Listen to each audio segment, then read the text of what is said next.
Hello everyone, welcome to VR creators. మనం ఈ వీడియోలో ఒక 3 ముఖ్యమైనటువంటి రాజ్యాంగ సవరణ చట్టాల గురించి నేర్చుకునే ప్రయత్నం చేద్దాము. ఇవి ఎగ్జామ్ పాయింట్ ఆఫ్ వ్యూలో చాలా చాలా ఇంపార్టెంట్.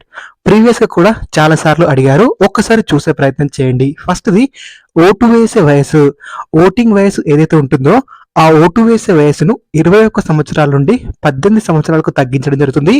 ఇది ఏ రాజ్యాంగ సవరణ చట్టం ద్వారా చేశారు అనేది మనకి చాలా చాలా ఇంపార్టెంట్. సో దీన్ని 61వ రాజ్యాంగ సవరణ చట్టం 61వ రాజ్యాంగ సవరణ చట్టం 1988 ద్వారా ఎంత అండి 61వ రాజ్యాంగ సవరణ చట్టం 1988లో.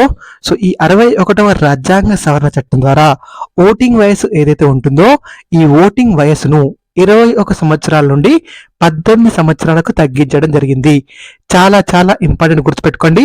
ఓటింగ్ వయసును 21 సంవత్సరాల నుండి 18 సంవత్సరాలకు ఏ రాజ్యాంగ సవరణ చట్టం ద్వారా తగ్గించారు అని అడుగుతారు. అది 61వ రాజ్యాంగ సవరణ చట్టం.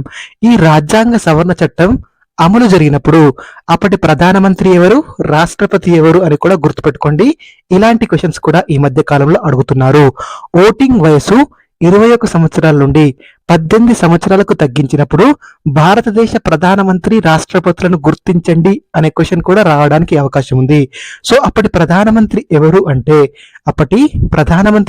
అంటే రాజీవ్ గాంధీ గారు. ఎవరండి? రాజీవ్ గాంధీ గారు. ఆనాటి రాష్ట్రపతి ఎవరు అంటే ఆర్ వెంకట్రామన్ గారు. ఎవరండి? ఆర్ వెంకట్రామన్ గారు. ప్రధానమంత్రి అంటేనేమో రాజీవ్ గాంధీ గారు, రాష్ట్రపతి అంటేనేమో ఆర్ వెంకట్రామన్ గారు. ఎన్నవ రాజ్యాంగ సవరణ చట్టం? 61వ రాజ్యాంగ సవరణ చట్టం. ఎంత నుండి ఎంతకి తగ్గించారు? 21 సంవత్సరాల నుండి 18 సంవత్సరాలకు తగ్గించడం జరిగింది ఓటింగ్ వయసుని. నెక్స్ట్ మనకి విద్యా హక్కు. విద్యా హక్కు అనేది ప్రాథమిక హక్కుగా ఏ రాజ్యాంగ సవరణ చట్టం ద్వారా గుర్తించడం జరిగింది అనేది ఎగ్జామ్ పాయింట్ ఆఫ్ వ్యూలో మోస్ట్ ఇంపార్టెంట్. అదేంటంటే 86వ రాజ్యాంగ సవరణ చట్టం 2002. ఎంత అండి? 86వ రాజ్యాంగ సవరణ చట్టం 2002 ద్వారా ఏం చేశారంటే 6 నుండి 14 సంవత్సరాల వయసు గల పిల్లలందరికీ, బాలబాలికలు అందరికీ నిర్బంధ ప్రాథమిక విద్య అందించడం అనేది భారత రాజ్యాంగంలో ప్రాథమిక హక్కుగా చేర్చడం జరిగింది. ఎంత? 6 నుండి 14 సంవత్సరాల వయసు గల బాలబాలికలందరికీ, పిల్లలందరికీ ఉచిత నిర్బంధ ప్రాథమిక విద్య అందించడం అనేది ప్రాథమిక హక్కుగా, ఫండమెంటల్ రైట్ గా చేర్చడం జరిగింది. మన భారత రాజ్యాంగంలో ఒక ఆర్టికల్ ని చేర్చారు. అదేంటంటే ఆర్టికల్ 21A చేర్చడం జరిగింది. చాలా చాలా ఇంపార్టెంట్, గుర్తుపెట్టుకోండి. ఈ ఆర్టికల్ 21Aలో 6 నుండి 14 సంవత్సరాల పిల్లలందరికీ ఉచిత నిర్బంధ ప్రాథమిక విద్య అందించడం అని చేర్చడం జరిగింది. సో ఇలా విద్యా హక్కును ప్రాథమిక హక్కుగా గుర్తించడం జరిగింది. అప్పటి ప్రధానమంత్రి ఎవరు అంటే అటల్ బిహారీ వాజ్పేయి గారు. ఎవరండి? అటల్ బిహారీ వాజ్పేయి గారు. ఆనాటి రాష్ట్రపతి ఎవరు అంటే ఏపీజే అబ్దుల్ కలాం గారు. ఎవరండి? ఏపీజే అబ్దుల్ కలాం గారు. ప్రధానమంత్రి అంటేనేమో అటల్ బిహారీ వాజ్పేయి గారు. అదే రాష్ట్రపతి అంటేనేమో ఏపీజే అబ్దుల్ కలాం గారు.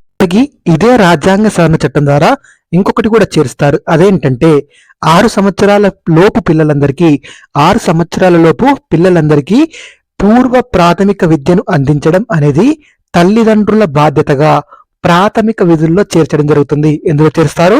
ప్రాథమిక విధుల్లో. చాలా చాలా ఇంపార్టెంట్, గుర్తుపెట్టుకోండి. ఈ 86వ రాజ్యాంగ సవరణ చట్టం 2002 అనేది విద్యా హక్కును ప్రాథమిక హక్కుగా మనకి మార్చడం జరిగింది, చేర్చడం జరిగింది. నెక్స్ట్ మనకి థర్డ్ చూడండి, మంత్రి మండలి సభ్యుల సంఖ్య అనేది లోక్సభ మొత్తం సభ్యుల్లో 15% మించరా. దీన్ని ఏ రాజ్యాంగ సవరణ చట్టం ద్వారా చేర్చారు అనేది ప్రీవియస్ గా చాలా సార్లు అడిగారు.